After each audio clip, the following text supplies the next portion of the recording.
Hey everybody, welcome to our third podcast. Today we are going to be talking about the season 3 finale, Annihilation Earth.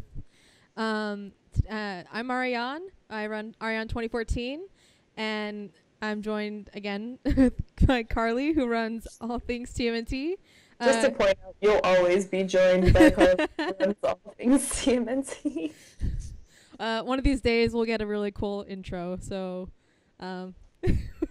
until then, sorry to disappoint. Anyway, Carly, would you mind telling us about what happened in this episode? Today we're only going to be covering part one. These episodes usually run for like 43 minutes average on podcasts, so we're going to break up the season finale, and today we're going to cover part one. In part one, it starts out with a recap telling us exactly what happened in the last episode, and we know that the Triceratons are on their way, and not good. But we also know that the Krang are back now, and the turtles actually find a Krang droid and follow him to the meat warehouse where they had that fight with Tiger Claw in The Wrath of Tiger Claw. Woo! I love that place. And we actually find out that it's Bishop, who is a character from earlier incarnations. My favorite one. And he tells them not only are the Triceratons coming, but we also got to worry about the Krang coming back as well. So now it's a crazy mission of we got to stop the Technodrome, which is still active underwater, which we haven't seen since the season 1 finale. And now we have to worry about the Triceratons who are coming, who apparently want to blow up the Earth. Fun times are had. We go into this massive war against the Technodrome, which is back up and running. The Triceratons make their appearance in the middle of that war. It's just a crazy fight fest. A lot of action in this episode. It really doesn't start until halfway through this episode, I find. But that was a good balance. The Triceratons bring this massive weapon that's going to destroy the Earth, and all we know is we got to stop it, and that's where we stop the episode on the cliffhanger with this arrival of this weapon. So let's get started breaking down part one, and let's go into our dislikes, as per our usual format for these. What's one thing that you disliked about this episode? One thing that I disliked was that Subprime stated that they spent 2 Earth years underwater. And oh Lord, I already want to rant. And then it reminded me of how Mikey said in the croaking that he was 15. And okay, listen up. 2012 writers, I love you guys, but at the same time, make up your minds about the timeline, please. Either it's been 2 years and the turtles just are different ages, or you don't know how long it's been. Please, for the sake of all of our sanities, please. I'm begging here. I'm begging. I didn't even like the croaking, but I'm begging here. Oh my god. You know, that was originally on my dislike list, but I pulled it off last minute because I was like, you know what? I would be willing to put money on the fact that Ariane is going to bring this up. And I'm not even going to talk about it. But totally agree with you. Like, we get like this skewed timeline from these writers. It's like Casey in the season 2 finale is like, this is way worse than that Technodrome thing last year. So we're like, oh, okay, a year has passed since the Technodrome. But they were still 3 episodes later in the croaking, and I'm kind of just like, okay. 3 or 4 episodes. Actually, it's probably like 4 or 5. I don't remember. But, and then they were at the farmhouse for months, and like, they do jump around a lot with time. It does get really confusing. I think the turtles are like 16 or 17 at this point. But seriously, like, make up your minds, dudes. Come on.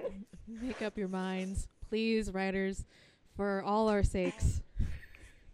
Plus, or just say, okay, the turtles are different ages, all right? Or just say that. We'll accept that too, you know. Just Yeah, they kind of dig themselves into a hole with that one. And, like, they've been underwater for 2 years. Like, we saw Krang Prime above the water in the season 2 finale. And we saw Krang Subprime in Battle for New York. I don't think they know what's going on anymore. Good job, guys. One of my dislikes kind of happens a little early on when they're going over this plan. But Leo's explaining the plan in the lair, like, okay, you guys take the Technodrome from the bottom, and if y'all can't stop it, we'll stop it from above. And then Splinter's like, whoa, wait, what's going on, bro? Son, bro, son. I try to make Splinter sound exactly the way he is not, but we'll just go with son. And Leo's just like, oh, you just gotta trust me that we're gonna take care of this. Like, how many times do we have to prove to ourselves that not telling Splinter what's going on is a bad idea? I knew you'd bring this up.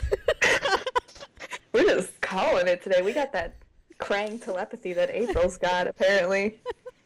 Oh, man. I was watching it and I was like, man, Leo sure is arrogant today.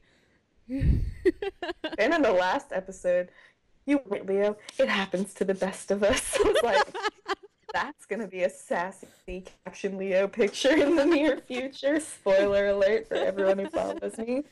Oh my gosh. No, yeah, I mean, I was like, yay, Splinter is actually being involved in what's happening with what's going on. And then Leo's just like, oh, it's only we can save the world.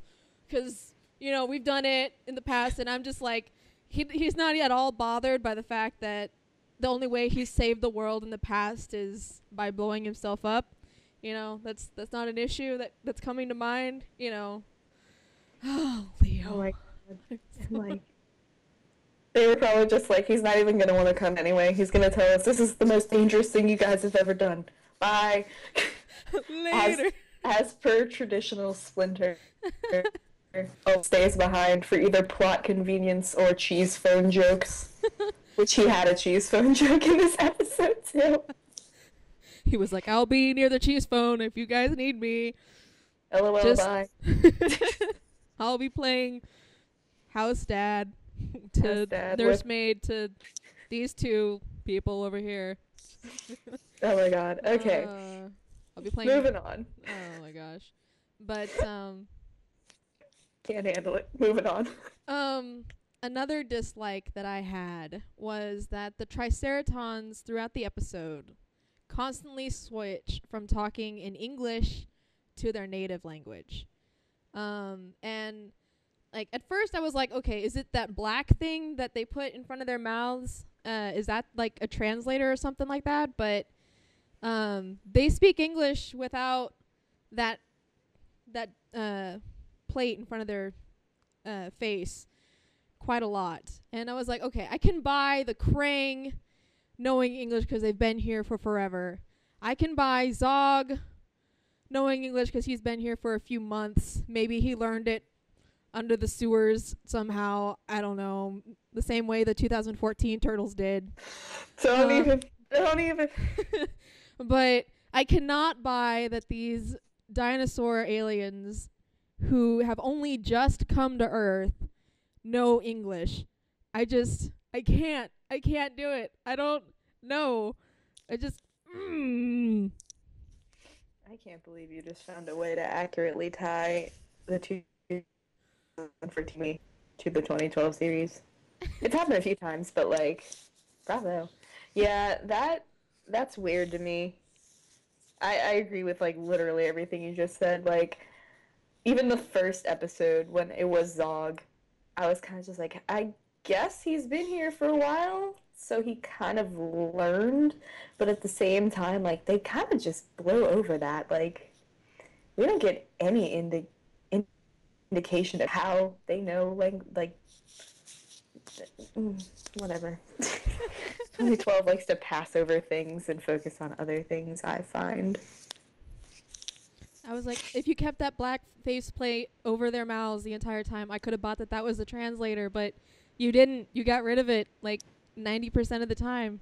Maybe So English I'm is gonna. just spoken throughout the known universe and the unknown universe because they don't know. My third dislike is. It's always a dislike in every single episode. Once again, Mikey is the one who sets off the alarm. Once again, Mikey is the one who steps on the Triceraton's tail and alerts them that they're there. Once again, it falls on Mikey. I literally cannot say anything more than I've already said about this subject. Mikey does not have to be the only one who screws up. Let it be someone else. Please, just let it be someone else. I literally cannot ask enough times, apparently. Just, God, respect Mikey, writers. Come on. Well, if it helps you feel better, Casey did screw up a few times. That's just Casey's nature, though.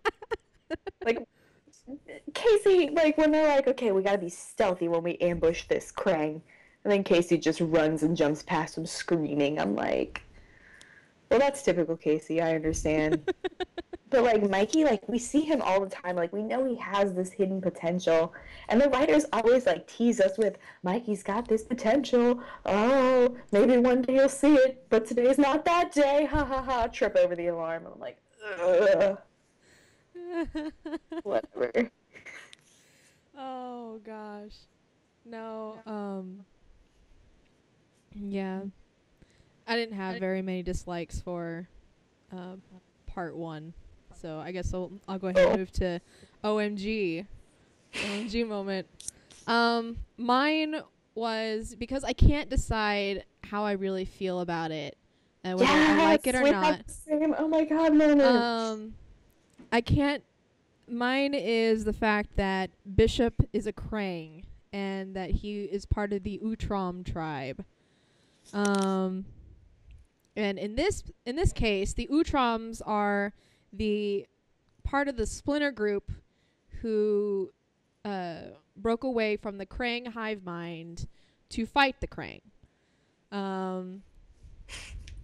So I don't really know how I feel about that. Like it's an interesting way to bring a character back,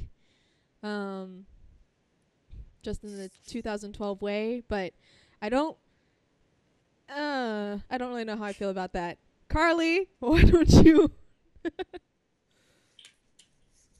Let me be Bishop. Hold on. This is me being Bishop in 2012. This is how we're supposed to distinguish Bishop in the 2012 series. He wears sunglasses. Like, when they were driving, when they first meet him at night, and he's driving alongside of them, and he looks at them, and he's got sunglasses on, I was like, why does he have sunglasses on? It's nighttime. Maybe the full moon's just too bright. No, but I'm so excited to see that they at least brought Bishop into this series. I know a lot of us have been asking for him and have been wanting him to come back. He was literally, if not my favorite, one of my top three favorite villains in 2003. It's kind of weird seeing him as a good guy in this series. It's kind of weird seeing him as a Krang in this series. It's kind of weird seeing him as an Utrom in this series. You know, when they brought the in Earth Protection Force back in the season 2 finale, I was like, that's how they're going to introduce Bishop. He's coming. And then they kind of just smacked me in the face. They're like, yeah, Bishop's coming, but lol, plot twist. And I was like, oh. I mean, like, I'm always excited to see classic characters come back and characters come back. I'm kind of like you. I don't know how to feel about it yet. I like him at this point. I think he's a good ally. But at the same time, I'm kind of just, like, kind of sitting here with Kurtzman conspiracies. But, Yeah. you know, kind of like you. I'm not really ready to have a full-on opinion about him yet. But from what I've seen so far, I do like him, and I am excited to at least see him in the 2012 series. But I will say that really quick, the way he introduced himself to the Turtles, like, when he spray painted that address for to meet them on the wall, and he put that chess piece. I'm making a reference. If you go back and look at the chess piece, that was not my first thought. Was that, oh my god, a chess piece? No, it looks like something else. I'm sure a lot of you know what I'm talking about. You have to go back and look at it. You have to go back and look at it. I was like, I'll just do this as a hint. That was kind of corny though. It was like, it's a chess piece. I was like, oh good, it's a chess piece. Okay. And then they were like, it's a bishop, and I was like, you've got to be kidding me. See, I didn't. Whenever I heard Leo say bishop, I didn't connect it with the character bishop. I was thinking like they were being called like knights or something, like knights to protect, because I was thinking of like the chess pieces on a board, you know, like with the roles that each one plays. I was not thinking of the character bishop at the time. I was like, so they're being played? Who are they? What? I knew. Like, I instantly knew when he was like, when at first he told me that it wasn't a bong, that it was an actual chess piece bishop, I was like, oh, that crane droid's gonna be bishop. Dang, but at the same time, kinda yay. You know, what I found interesting was that April couldn't sense Bishop, and considering that she's got psychic powers that connect to Krang, I wonder if those sunglasses have anything to do with that, you know? I think, being realistic, I think it's the fact that he broke away from the hive mind. That's probably the main reason behind it, but I'm totally down to support the super secret shades. Super secret shades. Like, if he takes off those sunglasses and he's lost in an army of Bob Saget crane droids, I'm not going to know who he is. This is going to be an identity crisis. Oh, no. Oh, God. Well, there wasn't a lot of bad in this episode, but there was a whole lot of good. Whole lot. So let's move on into the likes section. Since we both had the same oh my god moment, I want to see if we have the same like moments. We probably don't. So why don't you get us started? Okay, one of the first things that I liked, just because of how funny it was the fact that Leo's drawing board, he uses little cardboard cutouts, and and he like just moves them around and everything. Like, the way he addressed his plan was kind of like arrogant and everything, but I really liked like that he had little visual aids. He was like, he had a little thing for the turtle blimp, a little thing for the sub, and a little thing for the technodrome, and they were like they were just like bunk bunk bunk, and then he drew like little waves on the board. I thought that was so hilarious and cute and everything. I was just like, aw, that's so precious. If this wasn't such a serious moment, I'd be all over that, but you know. I was so excited to give that presentation. Yeah, that was pretty funny. I didn't think they were cardboard. I thought they were like game pieces. But then again, now it's just dawning on me, where would he get a game piece of a Technodrome unless 2012 incorporates its own merchandise into now? Hopefully not. My first like was, and it's kind of weird to have this as a like, because on the last podcast we did and the last episode review I did, I pointed out that I really liked that we took the fight to a new place, the Statue of Liberty. And hey, we took the fight to Washington Square this time. That's another new place, which is really cool, and I'm really excited to see all these new places at the same time. I was excited to go back to that meat locker where they had that fight with Tiger Claw. That's one of my favorite fights of this series, period. And like, we got to go back, and like there was another fight, and it wasn't as intense, which is a little disappointing, but at the same time, like, I really liked that place. I really hope we can go back there at least like one more time and like really have another awesome fight there, because that was the perfect setting for ninjas to fight it out in, and it was good to see it again. Yeah, that's actually one of my likes too. I especially thought it was like, because I used to work in I used to take classes at a meat lab, so whenever when I saw a bishop like cut that carcass into like 3 pieces, I was like, holy cow, that knife is really, really sharp. But Holy cow, pun. I don't ever miss an opportunity to make a pun. Obviously not. But no, I really liked seeing that meat place come back up, and I was like, yes, yes. But anyway, on to another one of my likes. I really liked the sequence where they were infiltrating the Technodrome. Like,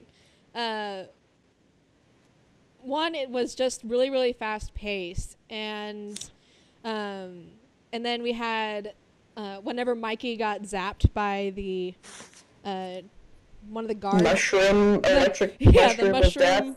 mushroom droid thing. I liked that it was Leatherhead that went to like comfort him and everything like that, and because I kept thinking back to the fact that Leatherhead was captured and was held by these Krang for months, and that's was how they like interrogated him by using electricity. And so I was like, oh, he sympathizes with Mikey. Oh, the poor.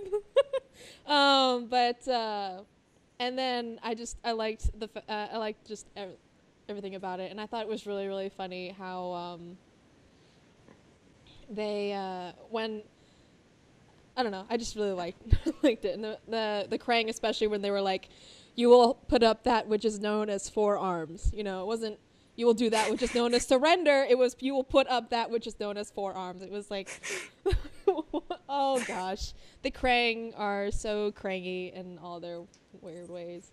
So excited for them to come back. It's kind of weird that you liked that, because it's not that I disliked that scene, but I didn't like the concept of Leo letting them go in and do the infiltration and staying on the outside. Like, I feel like he should have been in there, because you don't know what's in there. And, like, I don't know, it's just kind of weird to me that he sent his own brothers in first, because I don't think I've ever seen him actually send in his own brothers instead of him going in himself. Like, Donnie probably would have been more suitable, honestly, to leave up on the turtle blimp if it came to that. Maybe it was a little bit of PTSD, like maybe Leo didn't want to go back in there because he was still kind of freaked out about what happened to him last time he was in there. But he's been in other Technodromes since then, so it's kind of like, I'm a little on the fence about that. That was odd to me. The way I figured it is that he saw the explosions as a bit more of a threat, maybe. So he like the kind of bombing that he thought that they were going to have to do, he probably saw that as more of a threat than the Krang were going to be. So yeah, but at the same time, he didn't even like tell his brothers, get out of there, I'm going in, I'm going to explode it now. That wasn't, whatever. Well, they had Leatherhead, and so they did. They had an attack alligator. I don't know why Raph would want to attack Dino when they have a perfectly somewhat sane attack alligator. But maybe that's just me being a southerner from Louisiana. I act with alligators a lot. Not really, but I see them more than most of you do. So one of the things that I really liked, like I said last time too, I'm so excited that Triceratons are in this series. I'm really excited to see them. I love their backstory because it has elements of the original backstory, like their homeworld was destroyed and their spaceships are built on the fragments of what's left of their homeworld. But at the same time, like, they incorporated this, they're at war with the Krang in Dimension X, which, by the way, if they're at war, like they said, the war still ongoing X, we've seen any of that in the few times that we've been in Dimension X. Plot hole, throwing it out there, writers. You're digging yourself in with the wars and the times and everything. But I loved the backstory. I thought it was really cool how they incorporated both the original and they put that 2012 twist on it that they always do. So kudos to that. Just figure out your time schedule, guys, and you'll be solid. Just so many things. Just so many things. Oh god. We're still 15 after 2 years. Oh, man. Okay. Yeah, I really liked the backstory. I liked the way that it was presented too with Bishop. He was just kind of like an old man just being all bored and be like, oh, la la la la la la. And how Raph was just like, do you have any more bad news? Do you have any more bad news? Would you love to bum our day out even more? And he's like, well, sorry I asked. You know, I liked that whole scene. That was really funny. That was really good. I liked that bit. Let's see. My favorite moment of this episode was when the Krang was reporting to Subprime and Krang Prime about the fact that the turtle blimp was heading toward the Technodrome. I love the Krang so much, and I loved that whole bit when Krang Subprime was just like, oh, just spit it out already, and the Krang just pointed and was like, okay, look. And then they were like, yeah. Oh, you've got to be kranging me. And that was just Krang puns. I just loved that whole part. They're so funny. I don't know, that was just my favorite moment because it was like the thing that is known as a balloon is heading toward the thing that is known as it's like, oh, just spit it out. I love that. The thing that is known as a balloon. I was like, oh my god. Can't handle it. My favorite moment was that entire fight in the first episode with the spaceships. Like, we got the turtles and the Krang stealth ships. We got the Triceratons and their super fast ships. Like, that entire thing was so fun to watch. Like, I probably watched that whole entire fight like 4 times before I actually was like, okay, now I gotta go do this podcast. There's just so much about it to love too. Like, in the very beginning, I love that Leo's like, I'm driving, and he like just throws Raph across the spaceship. Mikey and Casey kind of fight about it, but ultimately Mikey takes it, which is good because Mikey is our Krang tech guy. He knows what he's doing. Again, another reason why maybe Donnie could have been on the balloon. Just saying. But April and Donnie kind of have their, like, we're serious and we know we gotta get this done, so, like, let's do this thing going. Mm-hmm. We do see a little bit of April Teller in that, like, in the very beginning, he kind of, like, looks over her and smiles. He's like, oh, yeah, I got April on my ship. And then when they're going down, like, when they're about to crash, his little reaction is, oh, my God, April's going to crash with me. Not, oh, my God, we're probably going to die. Like, okay, whatever. But, he was like, April's grabbing me by the neck. Her face is right next to my face. She's never done that before. I was just like, oh, Donnie, you dork. Stop blushing. You're so precious. Yeah, but, like, just the action's good. Like, Mikey's like, oh, yeah, I played video games, so I got this. I'm like, no, you got this because you're, like, the Krang dude. You're good. Leo kind of figures out a smart way to, like, blind him with the sun, which was awesome. April and Donnie kind of, you know, just fly around for a little while, and then we get like this awesome, hilarious shot of like Bishop riding on Leatherhead as he like swims through the harbor. And like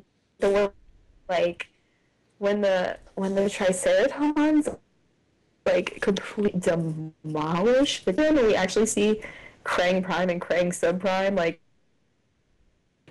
die. That, like, it's, like, that moment, when that happened, that was the moment I knew, like, this finale is gonna get a lot more serious in the next few moments. And it did. But we'll save that for next time. Yes. My favorite. I really liked that spaceship fight. I thought it was a lot of fun and really cool. Even though I hate those Krang stealth ships, I think they're dumb.